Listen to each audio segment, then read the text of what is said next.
Hello and welcome back, students. Now we will be studying about the profitability ratios. In the profitability ratios, there are 5 types of ratios. The first one is the gross profit ratio. The second is the net profit ratio. The third is the operating profit ratio. Fourth is the operating ratio. And the fifth is the return on investments. So these are basically the 5 ratios that we will be studying in this particular profitability ratios. The question arises, why do we study the profitability ratios? Now, the answer for this lies in the main aim of starting off the business. Obviously, a business is started just to earn the profits. And if the business is earning profits, then only it gives a motivation to the owner to work more harder. So at the end, everyone who is associated, that is, those persons who are the users of this business, want to know the ultimate profit of the firm or the company. So the first one is the gross profit ratio. The formula for gross profit ratio is gross profit upon revenue from operations multiplied by 100.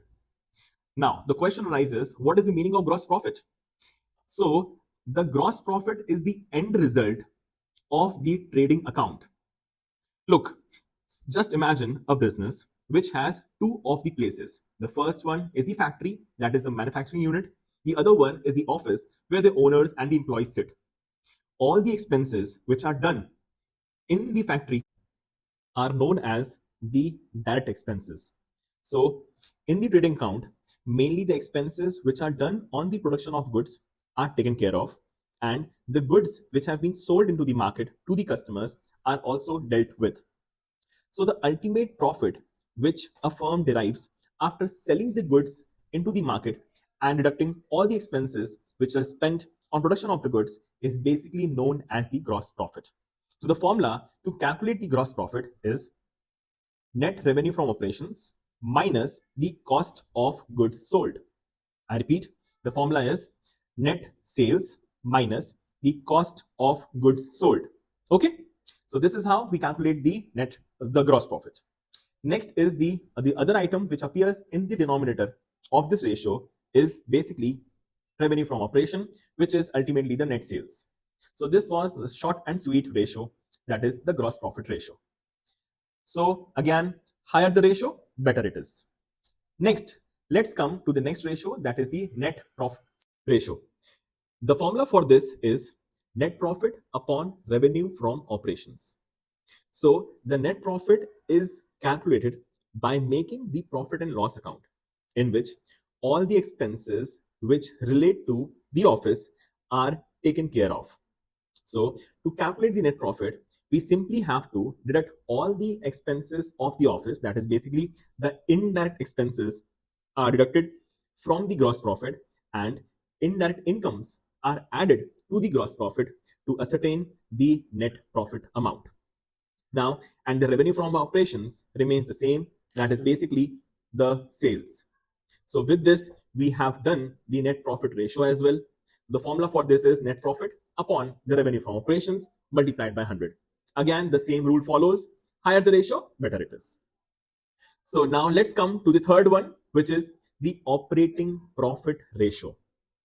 Operating profit ratio is very important ratio because as we have studied in the 11th standard that there are two types of expenses. The first one is the direct expenses and the second one are the indirect expenses. Direct expenses are taken into consideration in the trading account and indirect expenses are taken into consideration in the profit and loss account. So in the indirect expenses only, there are two types of expenses. The first one is the operating expenses. The other one is the non-operating expenses. Now with the name, it simply means that operating expenses are those expenses which are done for the main core business operations of the business. And non-operating are those expenses which are not directly attributable for the business but are done in the business itself. Let me just give you an example. Suppose we have a building in which we are not working currently, but we own that building. So since we were not working in that, so we let it out. So we have given on a rent. So obviously from there we will receive the rent. The rent which we receive from there is our income, but it is not the main core business operations part, because letting out the building is not our business. It was just that the building was with us, which was unused, so we have given it on a rent. But our main thing, main core business is to produce the goods and sell the goods. So all the expenses which are done in production of the goods and selling of the goods are known as the operating expenses. Apart from that, the other expenses or incomes, like for example, we have taken a loan from the bank on which we are paying the interest. So the interest amount is not our main core business. Our main business is not to take the loan again and again. It is just the loan which has been taken for the work, but the interest on this is again a non-operating expense.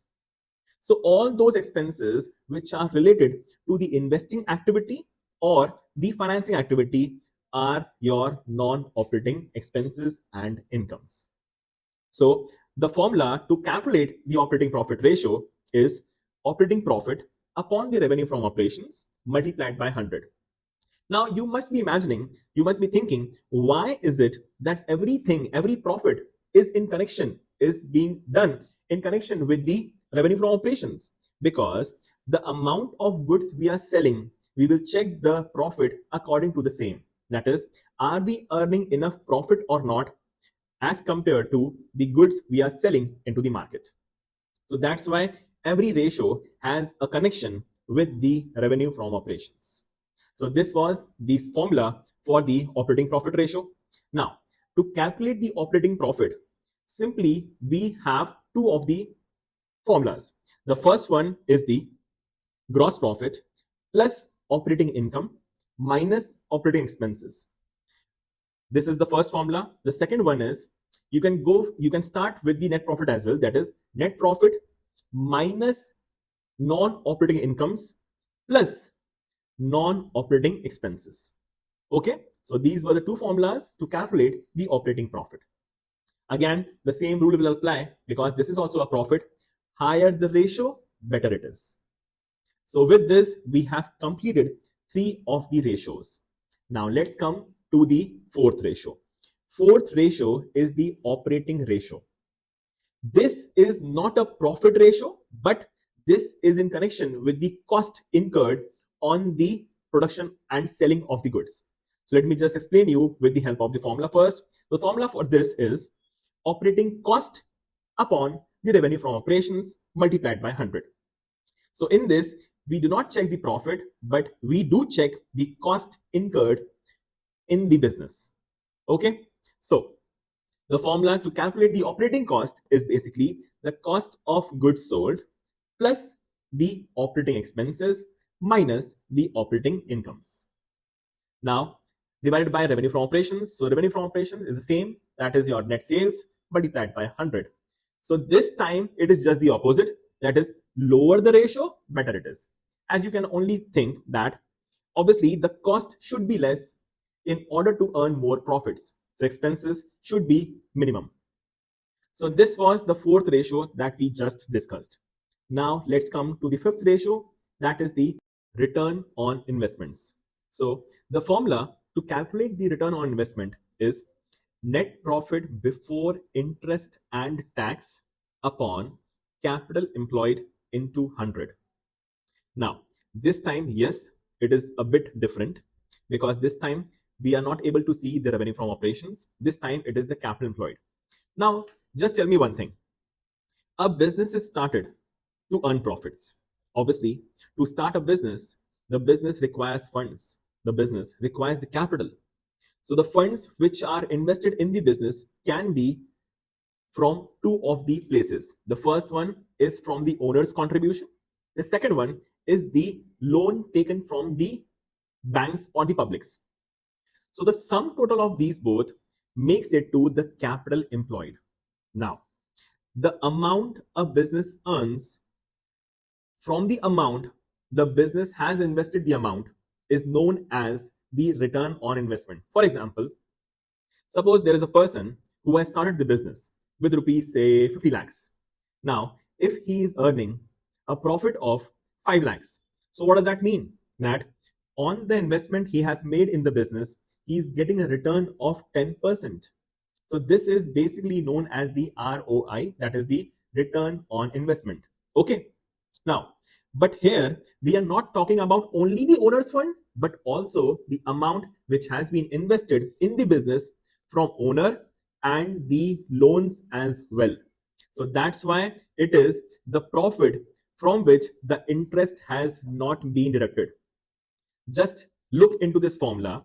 The formula is net profit before interest and tax.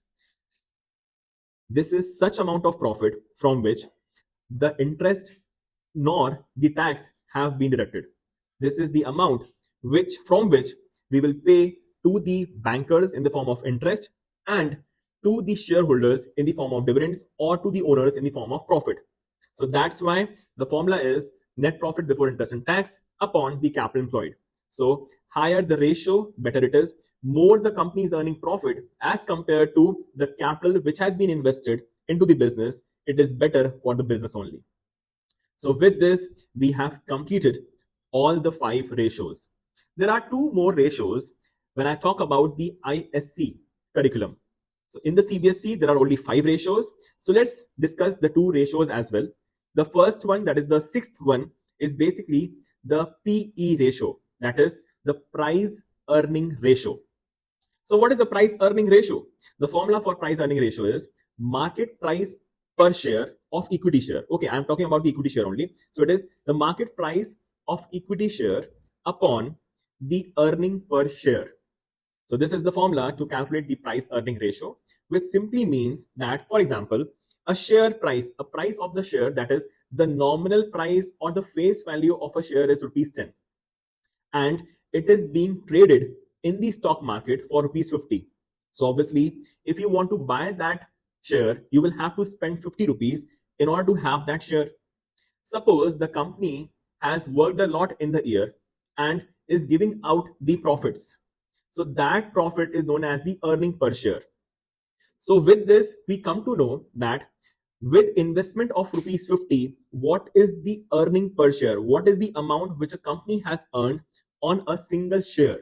Now, suppose the company has earned rupees 5 per share.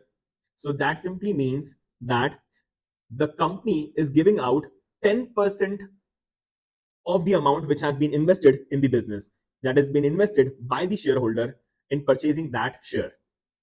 So this was the 6th one. Now let's come to the 7th ratio. 7th is the earning per share. Now the question arises, how do we calculate the earning per share? Earning per share is the end profit which is available at the end for just the equity shareholders. Now, what happens is the first type of profit which we calculate is basically the net profit before interest and tax, from which we have to deduct the interest so as to get the net profit before tax.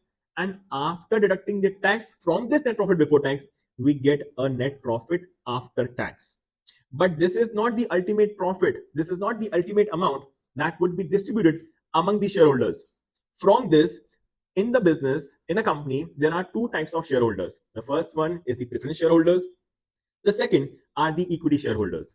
So first of all, the company's main responsibility is to pay to the preference shareholders because they have a fixed amount of dividend to be received.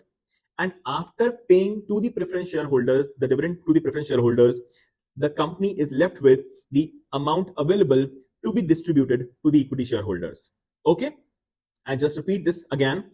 From the net profit after tax, the preference dividends are deducted in order to get the earnings available for the equity shareholders, or it is also known as the profits available for equity shareholders.